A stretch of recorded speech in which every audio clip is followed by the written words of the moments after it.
Happy Monday, everyone. We've got some big articles to share with you today, including some dumping on the market. That's right, FTX is ready to unload. We also got to talk about the Gala Games situation because boy, does that mess just seem to be getting worse the more we learn about it. We're also going to talk about Ripple Labs and XRP pivoting business models. Now, the whiteboard tells us pivoting is good, but good for who? And you know we're going to talk XRP price action. By the way, XRP volume is up over 40% in the last 24 hours. Good to see the markets alive this Labor Day. Started off with your comments, both good and bad, because I don't live in an echo chamber. James Francis says, do you work for the SEC? Christ, and you vote? You have kids? What the fuck, man? No, I don't work for the SEC. I bring news both good and bad, so pull your head out your ass, James. Mark Sintic, though, drops one on the channel, gives us a $5 super chat. Thank you so much, Mark, and I'll read you my comment back. You're very welcome, Mark. I'm doing my best to make sure we get all the facts, not crap. I'm glad to see Deaton standing up as well. Cheers, sir, and thank you. And everyone, if you see Mark in the comments, make sure you give Mark a big thank you for supporting the channel. Bitcoin's in at 25,766, ETH 1622, XRP at the time of recording under 50 cents. It was just above 50 right before I went live. We're going to keep an eye on that and talk a little bit deeper XRP action. We're also going to talk XLM. No, we're not. This is an XRP video today. XLM, though, up 5%, sitting at 12.2. Unpacking FTX's crypto maneuvers, a tense prelude to bankruptcy hearings. All right, I have been breaking this story since the beginning. FTX has tons of crypto, and they're liquidating it per their bankruptcy proceedings. So they're liquidating their crypto, and then the cash they get from that, guess what they're doing? They're paying the people that they owe. Now, I have to share this with you because some of the tokens that you hold are going to actually be some of them that are liquidated and are going to feel more pressure. In a development that's amplifying concerns over the stability of token markets, FTX's Solana wallet has moved 10 million in digital tokens to Ethereum via the wormhole bridge since August 31st, according to data from Arkham Intelligence. While these funds remain in FTX's internal wallets, the magnitude of the transfer excited fears about large-scale token sales. They've been approved, by the way. The Bankruptcy Court has approved this. Now, let's keep going. FTX debtors has devised a contingency plan to mitigate market upheaval. A recent filing suggests that weekly sale limits of up to 100 million, extendable to 200 million for digital assets. This strategy aims to moderate the potential shockwaves with large token dumps, thereby controlling the depreciation of digital asset value. So basically what they're trying to do is they're throttling the releases on the market. If they were to just dump everything all at once, we know what would happen. Boom goes the dynamite. Yeah, buying opportunity, market goes deep in red. But that would also mean that the creditors that are owed money would get less. And they're like, yo, we don't want to screw ourselves up that way. So they're releasing the crypto out in waves. But the waves are as much as 100, extendable to 200 million per clip. That's weekly sales. So look for some extended down pressure because remember, FTX had about 15 billion worth of crypto in their holdings. Crazy. So you will see some definite down pressure on some of your favorites out there. All right, this Gala Games thing we got to talk about because it's all over. And I think this goes back to the idea of whether crypto fails because it's a pump and dump, a rug pull, or just a shitty business. Failing is failing. And I want to share this story with you. Gala Games co-founders sue each other alleging corporate waste and 130 million in debt. And I know a lot of you out there were big into Gala Games about a year and a half, 2 years ago. That's why I wanted to bring this up. Gala's CEO, Eric Schreiermeyer, alleges the company's director, White Thurston, stole 130 in Gala tokens back in 2021 through his company, True North United Investments, which owns about 45%. According to Schreiermeyer, the tokens were initially moved to a company wallet, then spread into 43 other wallets under Thurston's control before being sold in a complex web of obfuscatory transactions. It's not good. Here's where things now get really weird. On the other side of the fence, Thurston alleges Schreiermeyer went rogue, neglecting to see his input while making transactions that led to the sell-off and waste of millions of dollars of company assets, or as it's known in legalese, corporate waste. So look, whether it's a rug pull, whether it's a pump and dump, whether it's just a project that sucks balls or a business that just doesn't make money, losing's losing. I wanted to share this comment from you. Gala seems to be losing investors as they dump the tokens. That's what's happening. And they got the price of Gala since 2020. You could see a massive, massive decline from 50 cents now down to 2 cents. Now, I get it. There's been a bear market. Some of you in the comments can be like, Klaus, bear market, this is what's happening. No, this is not because of a bear market. A bear market is exacerbating it, making it worse. But people are like, yo, investors are pulling out of Gala, and what do you have to show for it? And that's also what I wanted to share with you. That there is not much to show for it. A bunch of game demos, a bunch of over-promising and under-delivering. So whether it's CEOs stealing 130 million or corporate waste because they don't know what the hell they're doing, losing is losing. And that's not good for Gala holders. Ripple has not talked about XRP as a reserve currency for years. Now, you're going to hear that phrase, and I swear you're going to hear it from your hopium pumpers out there. XRP is going to be the world currency. XRP is going to be reserve currency. Everything is going to be settled with XRP. Is it? I don't know. And actually, I think we all know the answer to that, but let's learn more. Prominent XRP figure says Ripple left conversation about XRP as reserve currency, noting Ripple is now talking to banks about issuing stable coins on XRPL. Some members of the XRP community recently unearthed a statement where Ripple said it aimed to make XRP a world reserve currency. Given that statement is 6 years old, prominent XRP influencer Crypto Eerie, who's also getting tired of the bullshit out there, I'm not speaking for, but you've definitely noticed a tone change with her saying, yeah, some of this stuff is just getting out of hand. Crypto Eerie challenged promoters of old information. Crypto Eerie argued that Ripple had already sidestepped the narrative of XRP becoming a reserve currency. She noted that Ripple has not spoken about that idea in recent years.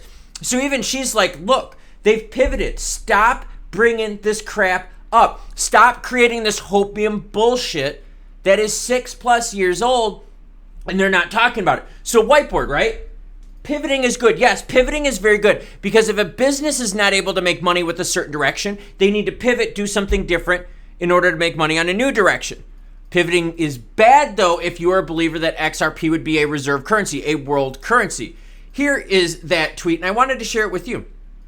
With 2017 now underway, we remain hard at work, focused on adding exciting new features to RCL and further improving performance, stability, and the quality of Ripple's open source code base. Most importantly, we remain more committed than ever to the simple goal of making XRP the world's reserve digital currency. That was in 2017. You haven't heard shit about that. In fact, Stellar, right? Remember what was their big phrase?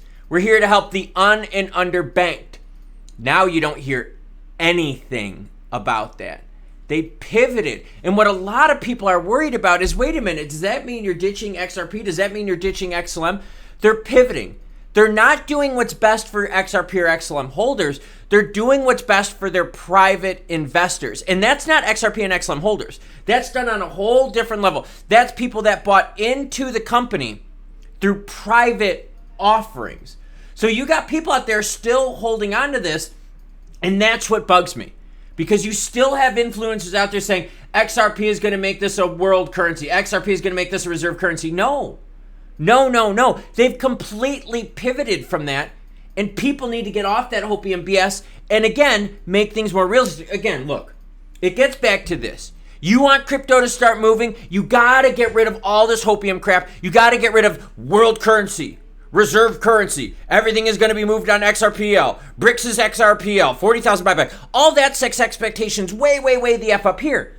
And you know what's happening. The reality is his performance is down here. Now, this performance is not bad. But it's bad, though, if you're comparing it to these crazy high expectations, which are 6+ years old. Let's talk XRP price. All right. There are some fears with everyone out there saying, hey, look, what's happening? We got to that 49-cent mark. Yep, we pulled back up. We're now right at that 50-cent mark. You see it moving. And like I said, literally, as I went live, this candlestick happened right here. Like, literally. All right? I had to change my opening statement because I was like, all right, XRP's holding 50 cents. I'm like, oh, shit, I can't say it anymore. My thing, though, with this is that you're seeing a general uptick here over the last several days. We know we got CPI data coming up. We know we got more economic information coming out. You also have more earnings reports coming out. But we also are starting to see that influencers out there are starting to change their tone. Changing their tone is going to take those expectations that are freakish up here, bring it down here, and give us a better chance. Now, what I wanted to share with you is this perspective. Yes, we've erased the Torres pump. That is sad. But what about from the beginning of the year? Right? You always have to think of time as a perspective, okay? And I get it. You don't get time back, and you guys hear me talk about that time and time again. But think about this. 32.1 cents. That's where we're at January 1st as a low. And right now we're at 50 cents. So we're well above that. Now, there are people out there that telling you XRP, the train has left the station, all this and that. No, don't listen to any of that. What you should look at is this. Over the last 8-ish, 9-ish months, because we're in September now, God, Klaus. Over the last 9 months, we are on an upswing. Now, these sustainable pumps and dumps obviously don't last. We know the market's not lasting. But if you look at this, this is a good, healthy growth up here over the last 6 months. Now, yes, if you zoom out even further, you're like, okay, cool, there was some shit here. We're just getting through that now. But it does appear that the worst is behind us. I would really struggle right now to think that we would hit another time where XRP would be in the 30-cent range. Seriously, I'm being honest with you. I don't see that. There's a lot more support around that 50-cent mark now. There's a lot more support than we saw in the past. In the past, I could show you right here, look, hit 50, rejected, went down to 30. 50, rejected, down to 30. 50, rejected, went down into the low 40s. All right, now you see it. We're hitting that 50, moving up, hitting the 50, moving up. We're holding that line better at 50, and that's good news for us. Now, volume-wise, check it out. We're up almost 40% here, 46% right now as I talk, in the last 24 hours. That's good. Why? Because traditional markets are closed here in the United States, but crypto trades 24/7. So it's good to see that the weekend lull did not continue on over to Monday. Again, this has to do with volume, transactions, movement. Let's take a look at a little bit more granular data. Where is most of the action coming from? Binance, XRP USDT pair, 136 million. Now, remember when all those Korean exchanges were pumping the hell out of XRP? You don't see that on here at all, do you? You see one pairing through BitThumb with the Korean won at 32 million, accounting for about 4% of the action. But other than that, look, there's no other Korean won pairings.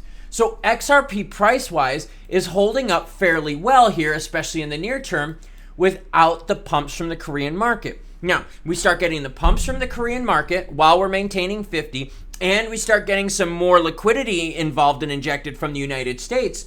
Look, 50 cents is going to be something that's just going to remain a permanent floor. And that's why I'm excited. I'm excited because when I zoom out a little bit, for those of you that are kind of like in the intermediate holding time period, you're actually looking really good. And remember, not everything is going to move. Not every month is going to be a green candlestick. You're going to have some red ones, going to have some green ones, you're going to have some sideways action.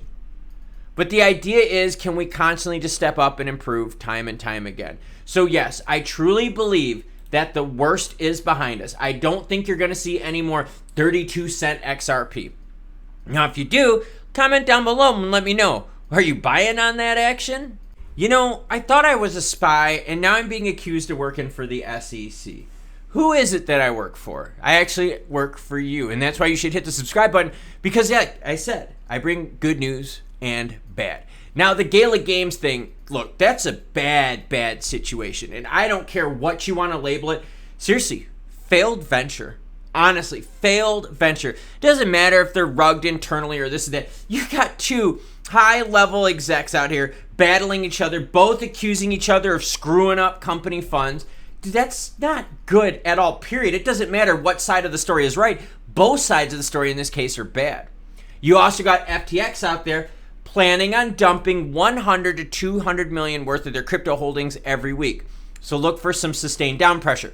Now, they did hire a firm in order to do this, and the firm said that they're going to do their best to get whatever they can for their investors, which means they're going to look at times for when those candlesticks are as green as possible and liquidate then to get as much money for those people. Because I bet you they're going to be getting a commission on that. So again, if they sell higher, they'll be making more money. So be very cautious here over these next several weeks and months as FTX liquidations look to capitalize on green candlesticks.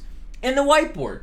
Pivoting is good for businesses that pivot, but if you're still holding on to old data, the pivot isn't good. And that's why I'm trying to bring you the most up-to-date, unbiased news. Now, granted, I get it. The news has been really negative lately. Why? Because it's a pretty rough market, okay? It's not like I'm going to sit here and fill you with hopium and wine you, dine you, and 69 you. Unless you're a smoking hot redhead. Wait, my wife's a smoking hot redhead. There we go. But my point with all this is be very cautious, because I'm going to share with you a story either later today or tomorrow. I'm not really too sure what day I'm going to do it yet. About one of the biggest influencers out there peddling another hopium pumped lie, trying to get you to believe that you're going to moon on information that even Ripple XRP insiders are saying, ain't going to happen. So make sure you hit the subscribe button, hit the like button. Mark Sintic, who did the super chat for this channel, thank him if you see him in the comments. Mark, serious thank you from me to you. What am I doing today? Recovery drink, because I already trained this morning. Yes, I train even on Labor Day days off.